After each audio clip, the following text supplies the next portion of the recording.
শুরুতে জানিয়ে দেব যুদ্ধ জয়ে ইউক্রেনের পরিকল্পনা 90% প্রস্তুত জানিয়েছে জেলেনস্কি। এরপর জানিয়ে দেব কারা যুদ্ধ পরবর্তী গাজার নিয়ন্ত্রণ করবে।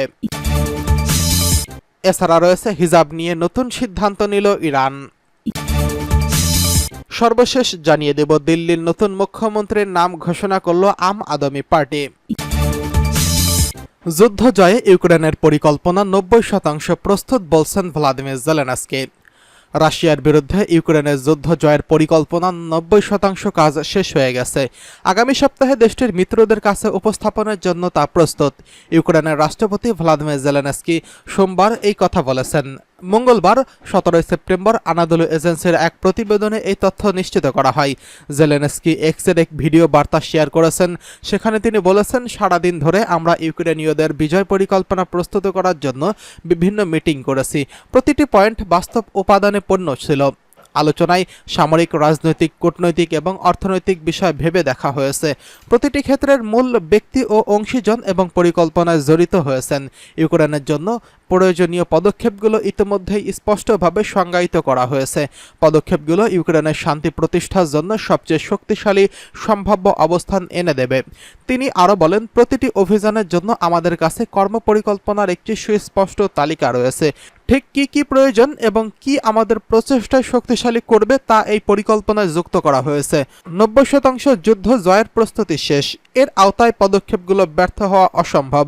এদিকে ইউক্রেনের বিরুদ্ধে আবারও জোর প্রস্তুতি নিতে শুরু করেছে রাশিয়া। দেশটি আবারও তাদের সেনা সংখ্যা বাড়াতে চলেছে।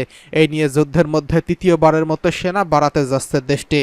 মঙ্গলবার 17 সেপ্টেম্বর আল জাজিরার এক প্রতিবেদনে এই তথ্য জানানো হয়েছে। এতে বলা হয়েছে, রুশ প্রেসিডেন্ট ভ্লাদিমির পুতিন রাশিয়ার সেনার সংখ্যা বাড়ানোর নির্দেশ দিয়েছেন। তার এই নির্দেশ সংক্রান্ত একটি ডিক্রিও সরকারি ওয়েবসাইটে যুক্ত করা হয়েছে। প্রতিবেদনে বলা হয়েছে, সেনাবাহিনীতে নিয়মিত সেনার সংখ্যা 1,80,000 বাড়িয়ে 15 লাখ করার নির্দেশ দিয়েছেন রুশ প্রেসিডেন্ট। এই নিয়ে 2022 সালে ইউক্রেন যুদ্ধ শুরুর পর তৃতীয়বারের মতো সেনা বাড়ানোর নির্দেশ দিলেন তিনি। রুশ প্রেসিডেন্টের সেনা বাড়ানোর ঘোষণার ফলে চীনের পর বিশ্বের দ্বিতীয় বৃহত্তম সেনাবাহিনীর স্থান দখল করতে যাচ্ছে দেশটি। আগামী 1 ডিসেম্বর থেকে এই ডিক্রি কার্যকর করা হবে। ডিক্রি অনুসারে সেনাবাহিনীর মোট সদস্য সংখ্যা 2.38 মিলিয়নে দাঁড়াবে। জানিয়ে দেব যুদ্ধ পরবর্তী গাজার নিয়ন্ত্রণ করবে যারা। হামাস ইসরায়েল যুদ্ধ এখনো শেষ হওয়ার কোনো লক্ষণ নেই, বরং দিন যত যাচ্ছে ততই কঠিন হচ্ছে সমীকরণ। এরই মধ্যে বেশ কয়েকবার আন্তর্জাতিক শক্তিগুলো শান্তি প্রস্তাব দিলেও তা ব্যর্থ হয়েছে ইসরায়েলের প্রধানমন্ত্রী নেতানিয়াহুর গোয়ারতুর্মির কারণে। তেল আবিবের প্রতি যুদ্ধ পরবর্তী গাজার নিয়ন্ত্রণ থাকবে ইসরায়েলি বাহিনীর হাতে, তবে তা মানতে নারাজ ফিলিস্তিনিরা। তাই এবার যুদ্ধ পরবর্তী গাজার নিয়ন্ত্রণ নিয়ে নতুন রূপরেখা দিলেন হামাস নেতা। জানালেন কারা নিয়ন্ত্রণ করবে গাজার শাসনভার। আরব নিউজের এক প্রতিবেদনে বলা হয়েছে, গাজায় যুদ্ধ শেষ হওয়ার পর অঞ্চলটি পরিচালনা করবে ফিলিস্তিনিরা। এক্ষেত্রে যৌথ ফিলিস্তিনি শাসন চালানো হবে বলে জানিয়েছেন হামাসের শীর্ষ নেতা ওসামা হামদান। তিনি জানান, যুদ্ধ শেষ হওয়ার পরের দিনটি অবশ্যই ফিলিস্তিনিদের এবং দিনটি ফিলিস্তিনিদের দিন। হামাস নেতা জানান, গাজায় 11 মাসেরও বেশি সময় ধরে চলা যুদ্ধে ক্ষয়ক্ষতির পরও হামাসের কাছে ইসরায়েলের বিরুদ্ধে লড়াই চালিয়ে যাওয়ার জন্য যথেষ্ট সম্পদ রয়েছে। এর আগে গত মে মাসে ইসরায়েলি প্রধানমন্ত্রী নেতানিয়াহুর গাজার জন্য একটি যুদ্ধ পরবর্তী পরিকল্পনা অনলাইনে প্রকাশ করেন। এতে তিনি দাবি করেন, এই পরিকল্পনা বাস্তবায়িত হলে ফিলিস্তিনিরা অতুলনীয় সমৃদ্ধি উপভোগ করবে। এই পরিকল্পনায় গাজায় একটি বন্দর, সৌরশক্তি, বিদ্যুৎ উৎপাদন, বৈদ্যুতিক গাড়ি উৎপাদন কারখানা এবং নতুন আবিষ্কৃত গাজার গ্যাস ফিল্ডের মতো বিষয় অন্তর্ভুক্ত ছিল। যেদিন ইসরায়েলি বাহিনী গাজায় জয়লাভ করবে তার পরদিন থেকে 2035 সাল পর্যন্ত 3টি ধাপে এসব বিষয় বাস্তবায়ন করা হবে বলেও উল্লেখ করা হয় সেই পরিকল্পনায়। তবে সংযুক্ত আরব আমিরাত এই পরিকল্পনার বিরোধিতা করছেন। সংযুক্ত আরব আমিরাতের পররাষ্ট্রমন্ত্রী আবদুল্লাহ বিন জায়েদ আল নাহিয়ান গত শনিবার সামাজিক যোগাযোগ মাধ্যমে এক্সে শেয়ার করা এক পোস্টে বলেছেন, ফিলিস্তিন রাষ্ট্র প্রতিষ্ঠা ছাড়া গাজায় যুদ্ধ পরবর্তী পরিকল্পনা সমর্থন করতে প্রস্তুত নয় সংযুক্ত আরব আমিরাত। অন্যদিকে সৌদি আরবের গোয়েন্দা বাহিনীর সাবেক প্রধান এবং যুক্তরাষ্ট্রে নিযুক্ত দেশটির সাবেক রাষ্ট্রদূত প্রিন্স তুর্কি ফয়সাল বলেছেন, একটি ফিলিস্তিন স্বাধীন রাষ্ট্র প্রতিষ্ঠা শুধু সৌদি আরবের সঙ্গেই নয়, বাকি মুসলিম বিশ্বের সঙ্গেও ইসরায়েলের সম্পর্কের জন্য গুরুত্বপূর্ণ। এদিকে হিজাব নিয়ে নতুন সিদ্ধান্ত দিল ইরান।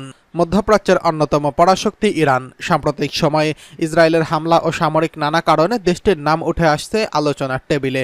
তবে বছর দুই আগে কোনো রাজনীতি বা সামরিক নয়, বরং ভিন্ন এক কারণে উত্তাল হয়ে উঠেছিল গোটা ইরান, যার ফলে নড়বড়ে হয়ে উঠেছিল তৎকালীন সরকারের মসনদ।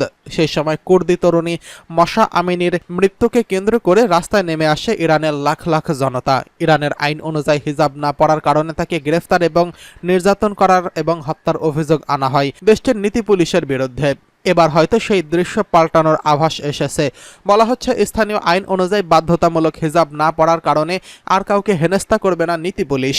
এমনটাই জানিয়েছেন ইরানের নবনির্বাচিত প্রেসিডেন্ট মাসুদ পেজেশকিয়ান। বিবিসির এক প্রতিবেদনে এই তথ্য জানানো হয়। সেখানে উল্লেখ করা হয়, হিজাব আইনের জন্য নারীদের সঙ্গে এখনও পুলিশি হেনস্থার মতো ঘটনা ঘটেছে বলে জাতিসংঘের সতর্ক বার্তার পর এমন বক্তব্য দিয়েছেন প্রেসিডেন্ট পেজেশকিয়ান। এমন একটি দিনে হিজাব নীতি নিয়ে পুলিশ নমনীয় হওয়ার কথা জানানো হয়েছে, যে দিনটি ছিল মাশা আমিনের মৃত্যুবার্ষিকী। গত সপ্তাহে জাতিসংঘ জানায়, ইরান সরকার আন্দোলনের শুরু থেকেই নারীদের অধিকারকে দমন এবং যে কোনো পদক্ষেপ ব্যর্থ করতে তীব্র প্রচেষ্টা চালিয়েছে। তবে সোমবার এক সংবাদ সম্মেলনে পেজেশকিয়ান জানান, নীতি পুলিশ রাস্তায় নারীদের হিজাব না পরার কারণে আর হেনস্থা করবে না।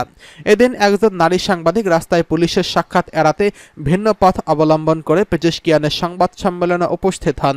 এই সাংবাদিক একটি হেড স্কার্ফ পরা ছিলেন এবং তার সামনের কিছু চুল খোলা ছিল। এই সময় পেজেশকিয়ান ওই সাংবাদিককে জিজ্ঞেস করেন, সেই সময় পুলিশ রাস্তায় ছিল কিনা। উত্তরে ওই নারী সাংবাদিক জানান, পুলিশ তখনও রাস্তায় ছিল।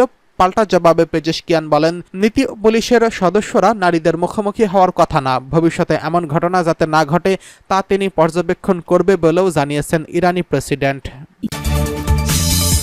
এদিকে এবার দিল্লির নতুন মুখ্যমন্ত্রীর নাম ঘোষণা করল আম আদমি পার্টি। দিল্লির নতুন মুখ্যমন্ত্রীর নাম ঘোষণা করেছেন আম আদমি পার্টি। অরবিন্দ কেজরিওয়ালের পদত্যাগ ঘোষণার মাত্র 2 দিনের মধ্যেই এই ঘোষণা দেওয়া হলো। মঙ্গলবার 11:30 নাগাদ আম আদমি পার্টির পরিষদীয় দলের নেতাদের বৈঠকে পরবর্তী মুখ্যমন্ত্রী হিসেবে আতিশির নাম প্রস্তাব করা হয়। সেই সঙ্গে সঙ্গেই তা সবাই সমর্থন করেন। আতিশি এতদিন দিল্লির শিক্ষামন্ত্রী ছিলেন, পাশাপাশি গণপূর্ত ও রাজস্ব দপ্তর ছিল তার হাতে। কেজরিওয়াল আজ বিকেলে উপরাজ্যপাল বিনয় কুমার সাক্সেনার সঙ্গে দেখা করে পদত্যাগপত্র দেবেন। গত রবিবার তিনি এই সিদ্ধান্তের কথা ঘোষণা করেছিলেন। তিনি বলেছিলেন 2 দিন পর তার মুখ্যমন্ত্রিত্ব ছেড়ে দেবেন। প্রসঙ্গত, দিল্লির আবগারি দুর্নীতি মামলার অন্যতম অভিযুক্ত কেজরিওয়াল অর্থনৈতিক গোয়েন্দা সংস্থা এনফোর্সমেন্ট ডিরেক্টরের হাতে গ্রেফতার হয়েছিলেন এবং প্রায় 6 মাস তিহার জেলে ছিলেন তিনি। গত শুক্রবার সুপ্রিম কোর্টের নির্দেশে জেল মুক্তি ঘটেছে আপ প্রধানের।